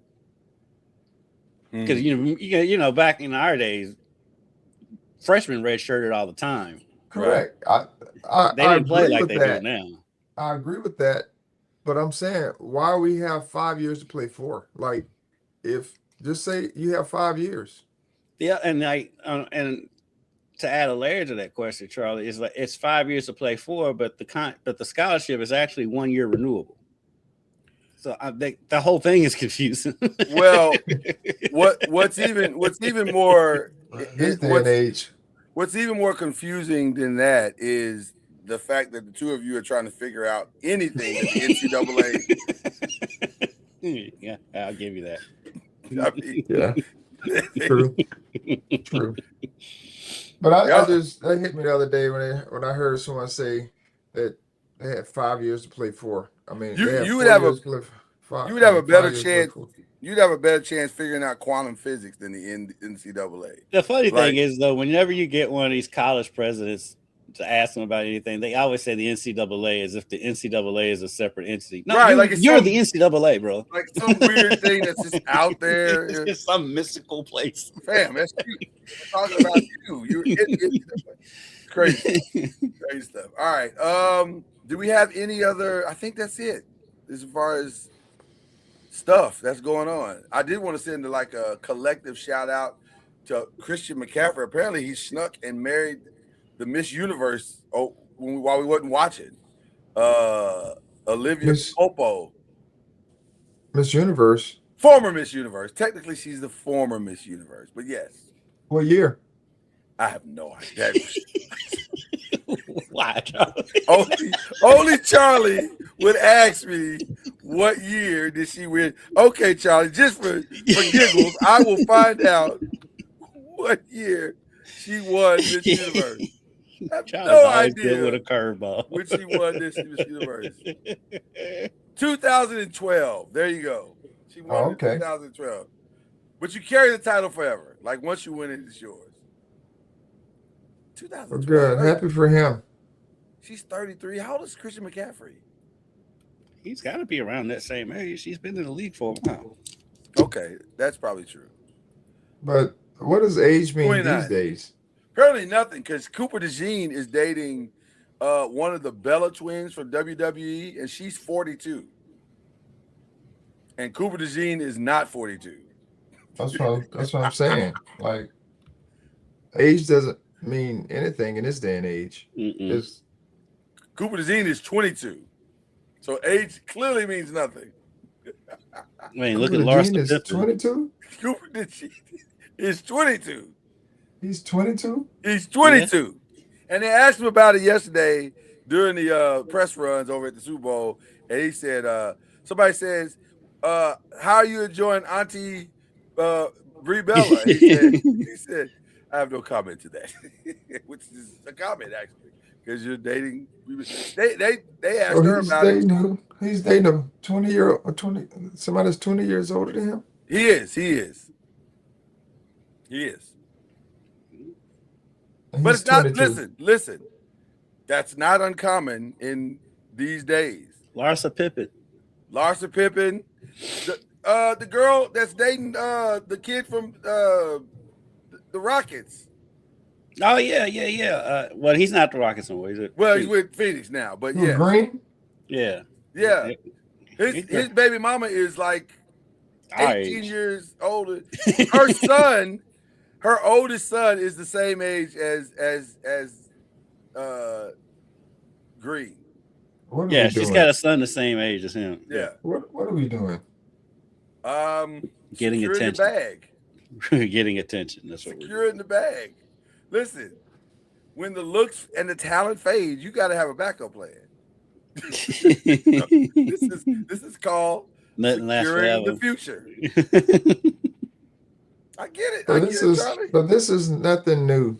No. The only thing more new about it is that it's the other way around. Usually it's men dating younger women. Right. Now women are saying they're having an empowerment movement.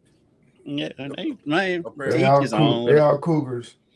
Teach us on whatever makes them happy. That feels that is cougar. That's auntie. It feels like we're gonna have to come up with a different term, because 20 years older is wild. That is wild to me. If a dude was, we all thought Kraft or even Belichick dating younger like that is ick. This ain't ick to y'all. This is like I just not compared to the two you just mentioned. Actually, Belichick got them beat because he's double with their age difference. Well, that's true. Belichick said, "Hi, I see you're 20 and raised you 10 more." Shout out to Belichick, who's living his best life despite not getting to the Hall of Fame. What are we doing? Charlie, what are we doing with this Hall of Fame stuff? I don't know. There's some political stuff going on there with Belichick not getting nominated. So and Kraft. and Kraft. It's retro justice. I think there's something going on there, but hopefully they can rectify whatever it is. And I feel like Jerry Jones has something to do with Kraft because they don't like each other. what does it matter? What does it matter if you like somebody or not? The credentials say that you should honor. Charlie, these clowns prove every day that they still in high school like everybody else. I just don't like the retro justice. I don't like any of it. It's stupid. like what if the NFL wasn't going to punish them in real time, then that's not your job.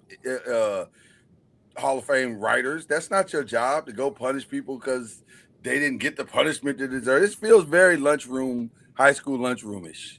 Like, you took my lunch money, so now I'm going to make sure you don't get the A on the test. Like that, come on, stop.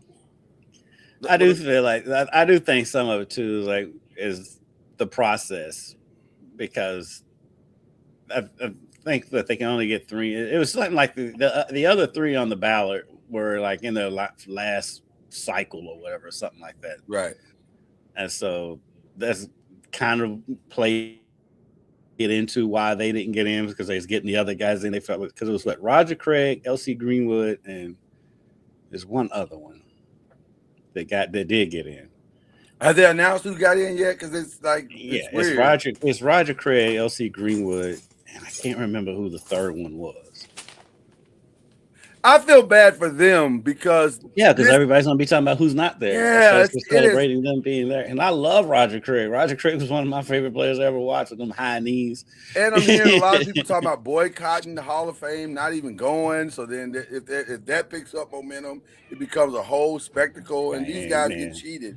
Man, ain't nobody boycotting nothing. Well, I don't know. We'll see how it goes. But it's there's a lot of bigger things in the world to boycott than NFL. Let's figure out. There's a lot more substantive things, more pressing issues than the Hall of Fame. For sure. Okay, I got nothing else. Y'all got anything else that we can discuss or we need to discuss before we do our shout outs? Let's get to the shout outs. All right, shout out also to LeBron, and send us our shoes.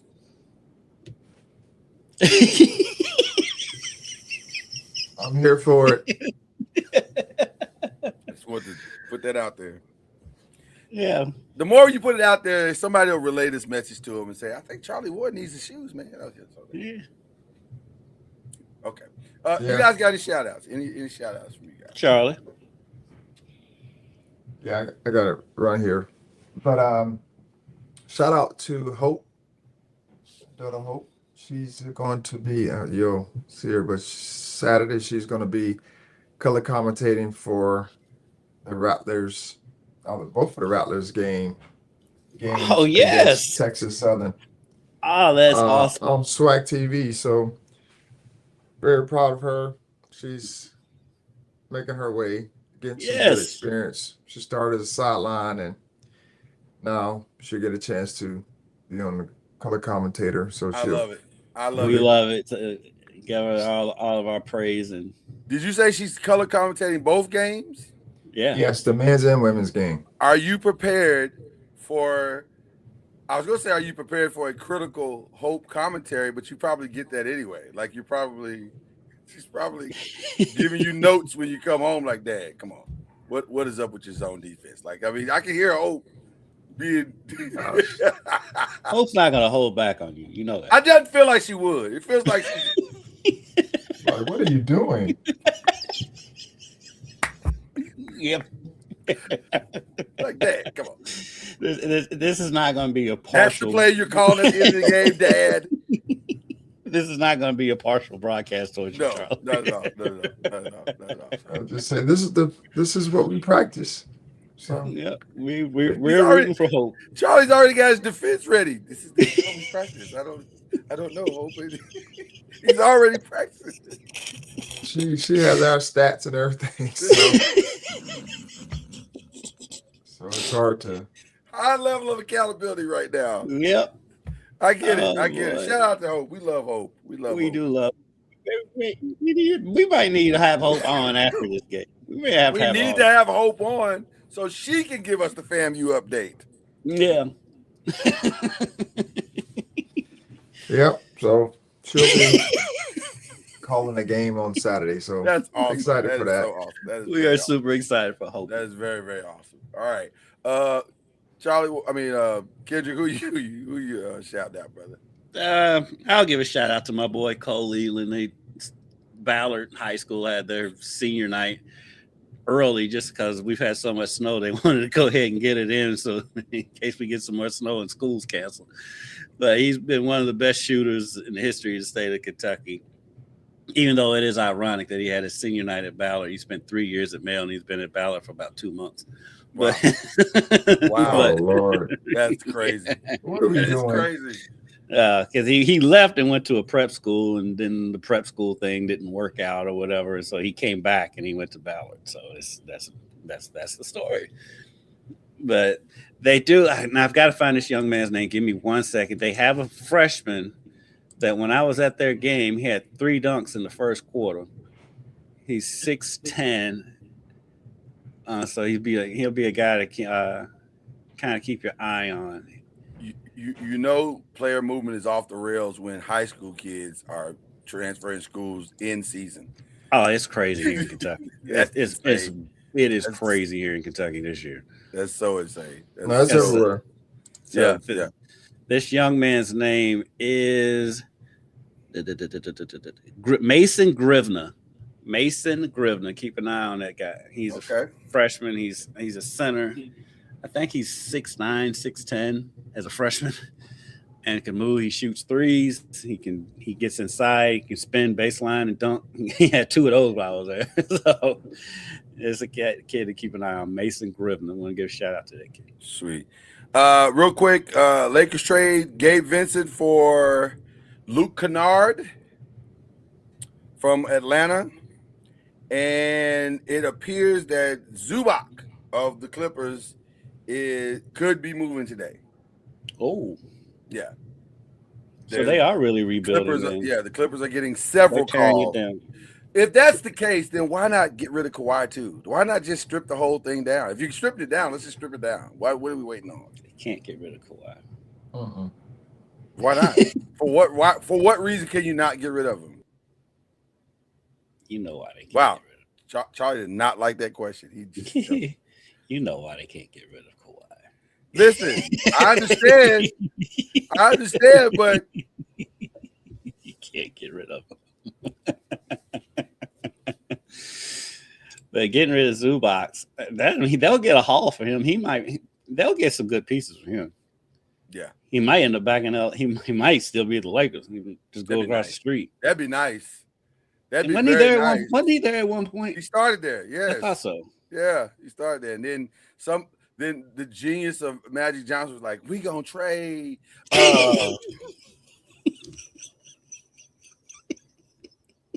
And I love Magic. Do it again. We gonna trade.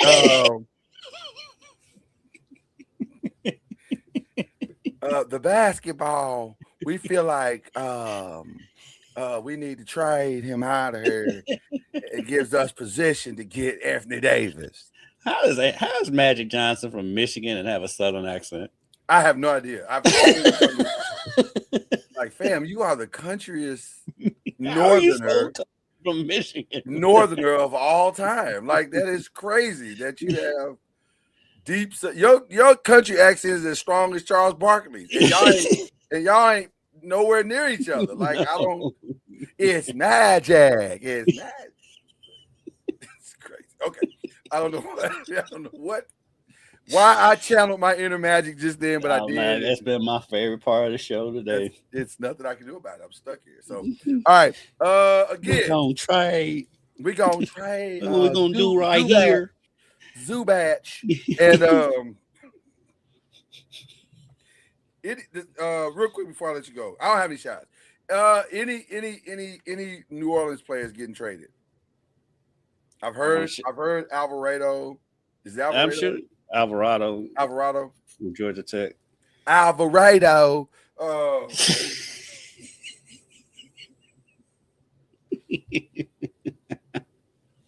it's still a little bit of the LA accent in there too. Yeah, it's weird because it's country, but it's LA Rich. We're gonna say Alvarado right here. Right here. Square up, squabble up and everything. But yeah, it's crazy. It's a crazy accent. But I'm sure some ancillary pieces will move. I'm not sure if Zion will move. That's crazy to me. That's so crazy. I don't know what they're doing. God bless you. There's so many teams in this league that you just have no idea what they're doing. New Orleans, Sacramento, Dallas, Washington. And Brooklyn has done nothing. What is Brooklyn doing besides nothing? I don't even know how they make payroll. I'm questioning. Who's going to Brooklyn Nets games? Who's going to Brooklyn Nets games right now? People probably go just because the arena's cool. But I guarantee it's not sellouts. They don't have sellouts. No. So to sellouts to watch what? Right. That's what I'm saying. What are you going to see? The other team. And if you can't say, right, you can't say, well, I'm going to see the other team, because you can see the other team in the other building. You got to drive to Brooklyn to go see great NBA basketball. I mean, how they've kept Nick Claxton all these years is beyond me. I don't know how it's crazy. But now his salary is so absorbent that there's no way anybody's going to trade for him. Yeah, I'm looking at this roster. Lloyd, you're not going to spend your hard-earned money to go see Danny Wolf? No. What about Nolan Traore? You're not going to spend your hard-earned money to go see Danny Wolf. That sentence has never been uttered in the history of sports.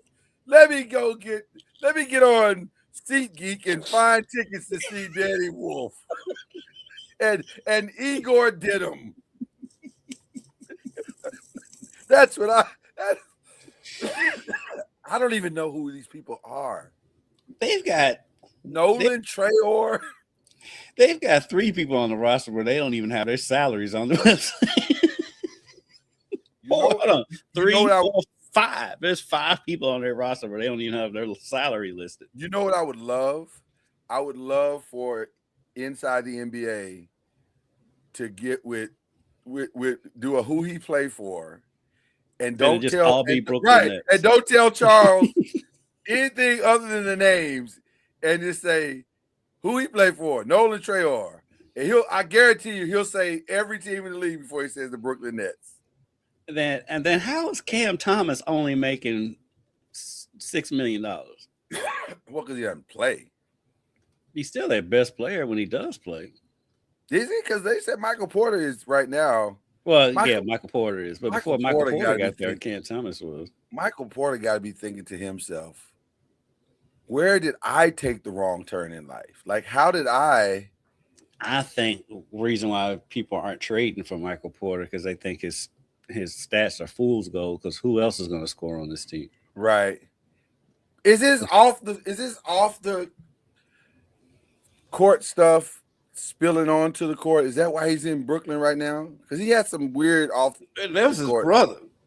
Well, but it depends on how much of the rumors you believe. I agree with you. It is his brother, but also the rumors are strong. I find it hard to believe, Lloyd, the big NBA fan that you are, you would not spend money to go see Ben Seraph.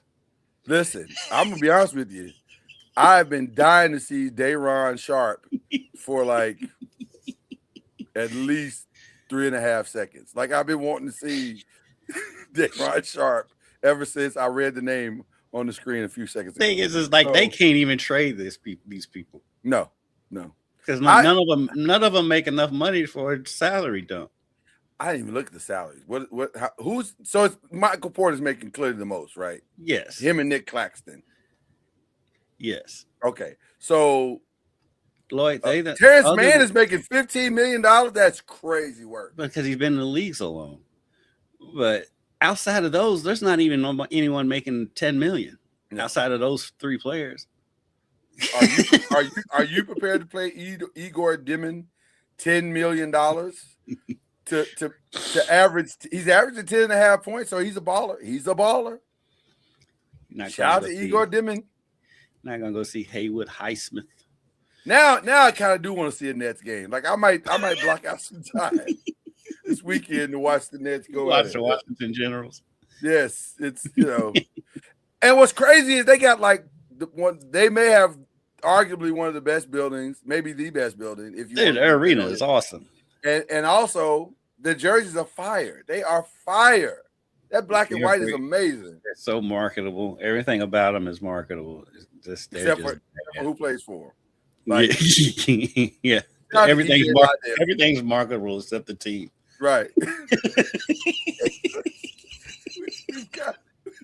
we got all the pieces in place. except we've got everything working. Except your Lakers, but all jokes aside, your Lakers should just be going after Nick Claxton. I mean, you need a big. He is good. I love Nick Claxton as a player. I think it's the money. It's the money, though. It is the contract. Yeah. They got bigger hopes and dreams, and Nick Claxton doesn't fit into any of that. Which I understand. I get it. At least he doesn't fit in the initial plans. Now, maybe on the backside of. I can't believe he's been in Brooklyn this long. Well, listen, it's an easy job. No, I'm surprised that no one's come and gotten him out of there, because he's a serviceable big. But it might be what you just said earlier. Like, is he? Because, but defense is defense. I mean, I'm not even talking about his offensive. I mean, he's a really good. He is a good defender. Yeah, he's a good defender. His offense just came around in the last couple of years, but he's always been a good defensive player. Well, I wonder what it's like to play on a team like that, where people don't even know you exist. Like they can literally walk around. Yeah, they can walk around Brooklyn and nobody knows. They don't know. They just know they're tall guys. Like this is a bunch of tall guys. And the thing is, like some of these guys, like Tyrese Martin, who's only making $2 million a year, that ain't much in Brooklyn. No, he's slightly above the poverty line. Like New York is not cheap. No, Danny Wolf is making $2.8 million. Shout out to Danny Wolf, whose name I learned like 5 seconds ago. He played at Michigan too. Zaire Williams, he had a big day the other day, didn't he? I thought I heard his name mentioned on some stuff. He seems like he's been in the league longer than he has. Right, he's only 24, but it seems like he's been here like at least 15 years. But I don't think it's been that long. He's only played for 2 teams. Because I remember when at the Grizzlies, I thought he had a stop in between Memphis and Brooklyn, but I guess not. Yeah.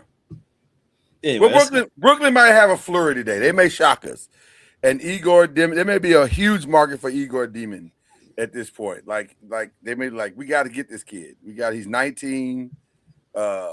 He's got a cool name. Let's get him. Let's take a risk. I mean, Claxton is going to get a max contract. Oh my God! That's why he's in Brooklyn still. We're going to end on that because that's pure madness right there. That is pure madness right there. I ain't mad at him at all. I ain't mad at him. Listen, not mad at him at all. But again, Brooklyn held on to him so long that now they have to max it. Brooklyn, what are you doing? Is the question. That is the question. Okay. Enjoy your weekend. It's going to be an incredible weekend. We will have a Super Bowl champion when we return. We will have a definitive ACC #1 team in the women's side when we return. And we will be headed toward the All-Star break when we return. We'll know where Giannis is going to be for the rest of the season. And Ja. And everybody else. So we'll have a lot to talk about next week. And well, I feel like Claxton, we kind of know where he's going to be. We kind of know. You know what? It would be just like Brooklyn, though, who their one great player, they'd be like, we ain't paying that dude. So traded to the Wizards. The Wizards are taking everybody's contracts. Right. We'll take all contracts. The Wizards are going to be in the second apron with nothing. Right. For no reason whatsoever. There's no logical reason for them to be in the second apron. And yet, it feels inevitable. Because they've taken on 2 stupid contracts. Trae Young and AD. Yeah, they're trending towards the second apron. So you and they're gonna have and the first round draft pick. On that note, God bless each and every one of you. Thanks for coming out. God bless you. Good night. Right, yes. Cue the whistle, man. Jesus. Come true.